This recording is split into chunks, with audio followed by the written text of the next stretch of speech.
Assalam alaikum wa rahmatullahi wa barakatuh, mes chers frères et sœurs en islam. Bienvenue sur votre chaîne Appel du Créateur. Si vous aspirez à nourrir votre âme et à renforcer votre lien avec Allah, abonnez-vous et activez la cloche, afin de ne manquer aucune de nos vidéos spirituelles. Aujourd'hui, nous allons plonger ensemble dans une vérité profonde. Comment, dans l'épreuve, un simple dhikr répété 100 fois peut ouvrir la porte du miracle d'Allah. La vie, mes chers frères et sœurs, est une succession de saisons. Il y a des jours où la lumière brille dans nos cœurs, où chaque pas semble facile, où les bénédictions d'Allah se manifestent clairement. Mais il y a aussi ces moments sombres, où le poids des épreuves semble écraser notre poitrine, où la fatigue devient constante, où les larmes coulent sans que personne ne les voie. Dans ces instants, nous nous sentons seuls, fragiles, et parfois même perdus. Peut-être que toi qui écoutes ces paroles, tu traverses une douleur profonde, une maladie qui affaiblit ton corps, une perte qui a brisé ton cœur, une solitude qui t'accompagne chaque nuit, ou encore une difficulté financière qui rend chaque jour incertain. Tu te demandes alors en silence, « Pourquoi moi ? Jusqu'à quand ? Quand viendra enfin le soulagement ?» Ces questions ne sont pas des signes de faiblesse, elles sont humaines. Elles révèlent l'âme en quête de réponse, en quête d'espérance. Et c'est précisément dans ces moments de fragilité qu'Allah nous adresse. Sa promesse, claire, répétée 2 fois dans le même souffle, comme pour l'ancrer dans notre cœur. Fa'inna ma'ayelau. La Rusri Yusra 5, Inna ma'a. La Rusri Yusra 6. À côté de la difficulté est, certes, une facilité. À côté de la difficulté est, certes, une facilité. Sourate Ash-Shar 84, 5, 6. Remarquez, frères et sœurs, que le verset ne dit pas « après la difficulté », mais bien « avec la difficulté ». Cela signifie que dans l'ombre même de l'épreuve, une lumière existe déjà. Dans la douleur, une guérison est en gestation. Dans la perte, une sagesse se cache. Dans la solitude, une proximité avec Allah se tisse. Pense-y. Sans la faim, saurions-nous apprécier le pain chaud? Sans la nuit, saurions-nous goûter à la beauté de l'aube? Sans l'épreuve, saurions-nous réellement ressentir la douceur du soulagement et la valeur de la patience? L'épreuve est un miroir. Elle révèle la vérité de nos cœurs. Certains se révoltent et s'éloignent d'Allah, pensant que la difficulté est un signe d'abandon. Mais d'autres comprennent que l'épreuve est en réalité une invitation à se rapprocher de lui. Allah ne nous éprouve jamais pour nous détruire, mais pour nous élever, pour purifier nos âmes, pour nous rappeler que nous ne sommes que des serviteurs dépendants de sa miséricorde. Pose-toi cette question. Et si ce que tu vis aujourd'hui n'était pas une punition, mais un appel? Et si, à travers cette douleur, Allah voulait t'arracher à ce qui t'éloigne de lui, pour t'amener à une plus grande proximité, à une reliance plus pure, à une foi plus solide? Rappelle-toi que même le prophète Mohammed, l'être le plus aimé d'Allah, a vécu des épreuves immenses. La perte de ses parents, de son épouse Khadija, radiyallahu anha, de ses enfants, le rejet de son peuple, les persécutions. Pourtant, il demeura debout, tourné vers Allah, trouvant dans la prière et dans le dhikr la force d'avancer. Ainsi, chaque épreuve est un langage silencieux entre Allah et ton cœur. Un langage qui dit « Reviens à moi, invoque-moi, accroche-toi à moi ». Car derrière chaque difficulté se cache déjà une facilité, comme une graine invisible prête à germer. Il suffit de patience, de confiance et d'un cœur qui ne cesse de se tourner vers son Créateur. Il existe des paroles simples, courtes, mais dont la force dépasse ce que nous pouvons imaginer. Des mots qui, lorsqu'ils sortent sincèrement de la bouche d'un croyant, perçant les nuages de ses inquiétudes et élèvent son âme vers Allah. Parmi eux, il en est un que les savants et les pieux n'ont cessé de répéter, de méditer et de transmettre.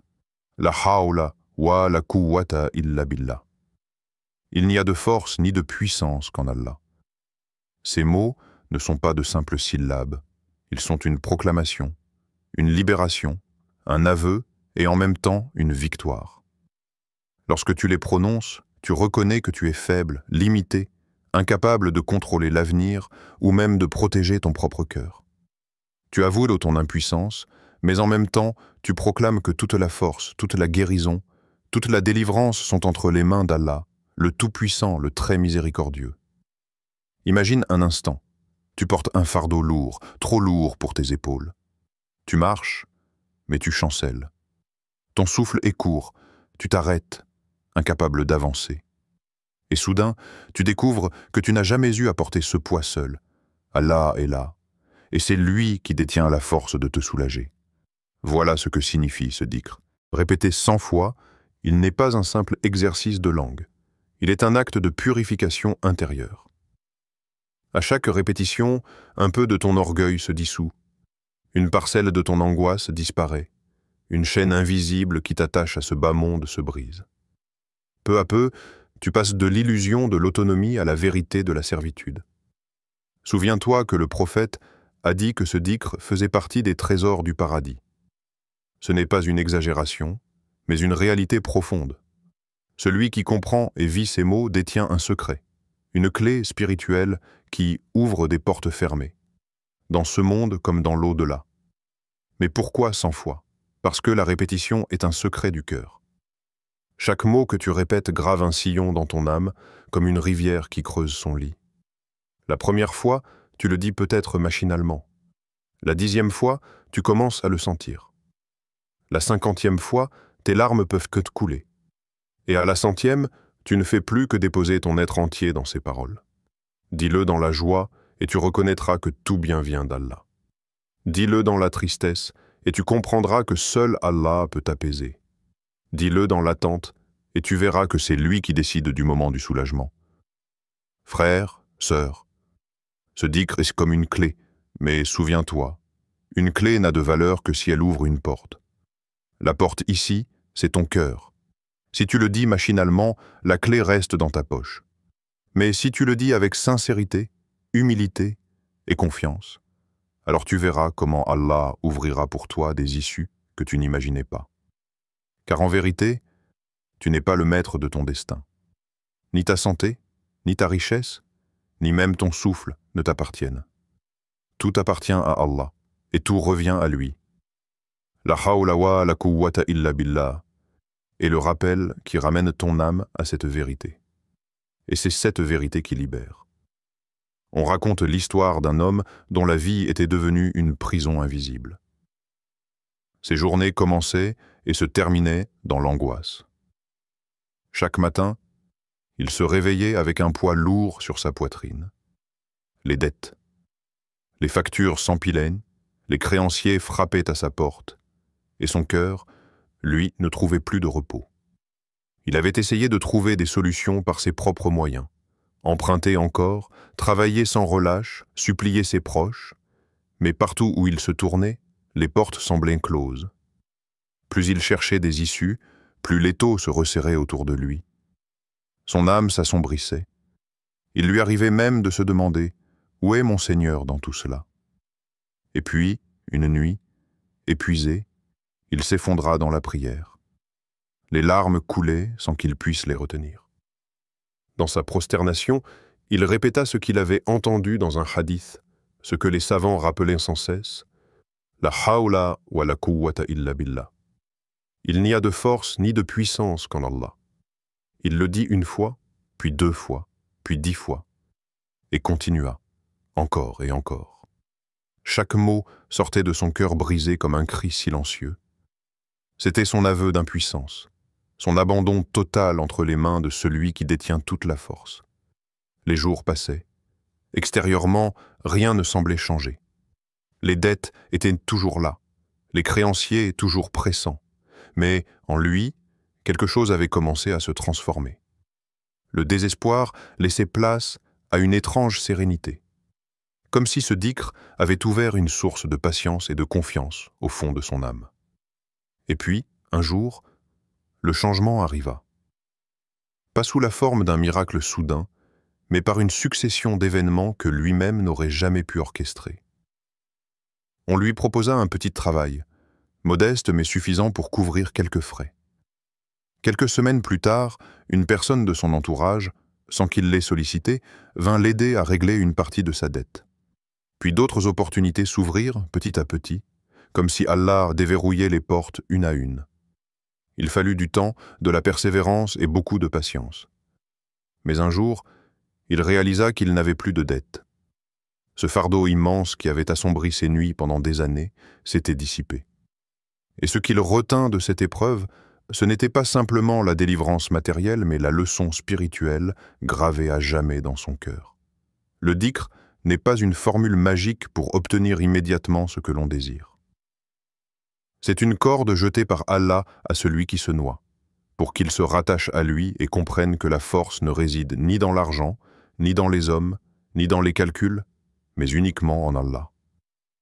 Cet homme, autrefois prisonnier de ses dettes, devint libre non seulement de ses créanciers, mais surtout de ses illusions. Car il avait découvert la plus grande richesse, la paix qui naît lorsqu'on se confie entièrement à Allah. Quand tes lèvres murmurent « La hawla wa la quwwata illa billah », ce n'est pas seulement un son qui se perd dans l'air, c'est un souffle de vérité qui touche ton cœur, une clé qui ouvre les portes de ton intériorité. Car ce dhikr ne se limite pas à une répétition mécanique, il agit comme une purification profonde. Chaque fois que tu le dis, tu avoues silencieusement ton impuissance. Seigneur, je ne contrôle rien, ni ma santé, ni mon avenir, ni même le battement de mon cœur. Tout est entre tes mains. En prononçant ces mots, tu renonces à l'illusion du contrôle que le monde moderne entretient en nous.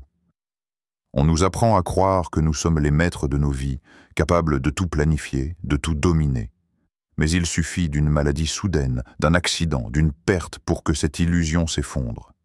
Alors, en disant « La hawla wa la quwwata illa billah », tu reviens à la vérité première. Allah est le maître absolu. Et ce retour est une libération. Car reconnaître ton impuissance, loin d'être une faiblesse, devient une force spirituelle. Tu ne portes plus seul le poids de ton existence. Tu le remets entre les mains d'Allah. Et n'est-ce pas cela le véritable miracle? Non pas que tes difficultés disparaissent instantanément, mais que ton âme, elle, change d'état. Que ton cœur, autrefois agité par les vents de l'inquiétude, se tranquillise dans le rappel d'Allah. Tu continues peut-être à vivre les mêmes épreuves, mais elles ne t'écrasent plus de la même manière. Tu n'es plus seul à les porter, car tu as appris à les déposer devant ton Seigneur. Allah, dans sa parole, nous a révélé ce secret éternel. L'adhina yamanu wa tatma'innu qulubuhum bidhikri lillahi ala bidhikri lillahi tatma'innu l'qulub. Ceux qui ont cru et dont les cœurs se tranquillisent à l'évocation d'Allah. N'est-ce point par l'évocation d'Allah que se tranquillisent les cœurs? Sourate Ar-Ra'd 13-28. Ce verset est une promesse que le vrai apaisement, celui qui résiste à toutes les tempêtes, ne se trouve ni dans l'argent, ni dans le succès, ni dans les distractions de ce monde. Il réside uniquement dans le dhikr, dans cette connexion silencieuse avec Allah. Réfléchis-y. Tu peux être riche, entouré, en bonne santé, et pourtant inquiet, insatisfait, perdu. Et tu peux être pauvre, malade, seul, mais si ton cœur est vivant par le dhikr, tu es en paix. Voilà la dimension spirituelle de ce dhikr. Il ne change pas toujours tes circonstances, mais il change ta manière de les vivre. Et parfois, c'est là que réside la véritable délivrance. Car le monde extérieur est toujours instable, imprévisible. Mais ton monde intérieur, lui, peut devenir un jardin de sérénité si tu le relis constamment à Allah. Alors, répète ce dhikr, non pas seulement avec ta langue, mais avec ton cœur. Laisse chaque mot résonner dans ton être, comme une lumière qui traverse les ténèbres. Et rappelle-toi, le plus grand miracle n'est pas de voir ton problème disparaître, mais de sentir ton âme se reposer dans la proximité d'Allah. Mais, ô âme croyante, es-tu prête à patienter? Ou cherches-tu à transformer ton dhikr en une transaction immédiate, comme si Allah devait répondre selon ton calendrier. Le véritable miracle n'est pas seulement dans le changement extérieur que tu attends, mais dans la transformation intérieure que tu vis au fil du chemin. Ton cœur s'apaise, ton âme s'élève, ta foi s'ancre plus profondément. Alors, pose-toi cette question essentielle. Es-tu attaché au don d'Allah ou à Allah? Lui-même, le détenteur de tous les dons? Répéter ce dhikr 100 fois n'est pas une simple habitude mécanique. C'est une école intérieure, une discipline de l'âme. Chaque fois que ta langue prononce ces mots, une porte invisible s'ouvre. Chaque syllabe détruit un poids caché, un souci enfoui, une peur que tu n'arrivais pas à nommer. Au début, tu peux ressentir une lourdeur. Ton esprit vagabonde, ton cœur semble distrait. Mais continue, car le dhikr agit même quand tu ne le perçois pas.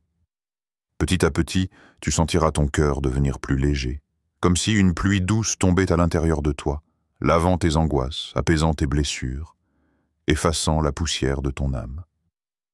C'est cela la répétition, un marteau de lumière qui brise les chaînes de l'inquiétude, une eau pure qui revient sans cesse irriguer les terres sèches de ton cœur. Souviens-toi, même si ta langue se fatigue, ton cœur, lui, s'éveille. Et ce réveil t'amène pas à pas, souffle après souffle, plus près d'Allah, l'unique, le proche, celui qui ne dort jamais. Alors, dès aujourd'hui, fais de ce dhikr une habitude. Le matin, avant de sortir. Le soir, avant de dormir. Dans la douleur, dans la joie, dans l'attente. Répète-le 100 fois et attends. Pas en exigeant, mais en espérant. Pas en doutant, mais en te confiant. Car Allah a promis « Wa yatawakkal ala lillah fahuwa hasbuh » Quiconque place sa confiance en Allah, il lui suffit.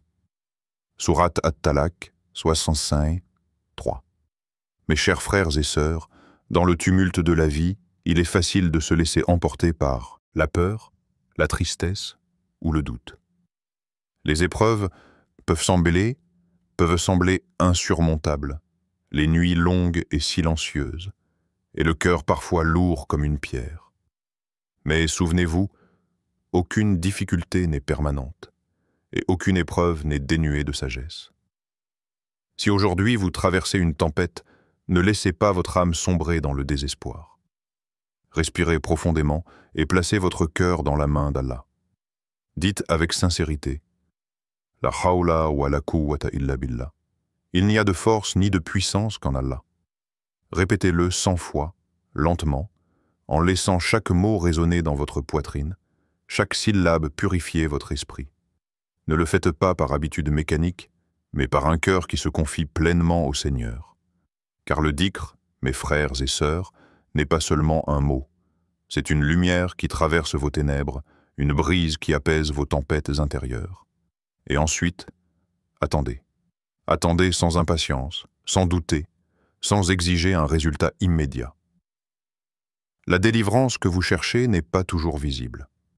Elle peut prendre la forme d'un soulagement inattendu, d'une opportunité qui surgit là où vous ne l'attendiez pas, ou simplement de la paix intérieure qui transforme votre manière de voir votre monde. Chaque épreuve cache un trésor, et chaque difficulté, une leçon que seul Allah connaît. Allah, le tout-savant, voit ce que vous ne voyez pas, entend ce que vous ne dites pas, et connaît ce que votre cœur désire en secret. Même lorsque vous pensez que tout est perdu, même lorsque la solitude semble infinie, il est là, silencieux mais présent, prêt à vous tendre sa miséricorde. Imaginez un instant la grandeur de ce miracle. Votre cœur, autrefois agité, devient calme. Votre esprit, autrefois inquiet, trouve la sérénité. Vos pensées, autrefois confuses, s'alignent sur la sagesse d'Allah. Et même si vos épreuves continuent, vous avancez avec une force nouvelle car vous avez découvert la clé, la reliance intime à votre Créateur. Mes chers frères et sœurs, rappelez-vous toujours que la véritable délivrance n'est pas seulement l'élimination du problème, mais la transformation de l'âme. Le dhikr vous relie à Allah. purifie votre cœur et vous permet de traverser les épreuves avec confiance, patience et espérance. Qu'Allah apaise vos cœurs, qu'il allège vos fardeaux et qu'il illumine votre chemin de sa lumière. Qu'il vous accorde la patience dans l'adversité, la gratitude dans la facilité et la proximité éternelle de son amour et de sa miséricorde. Amin.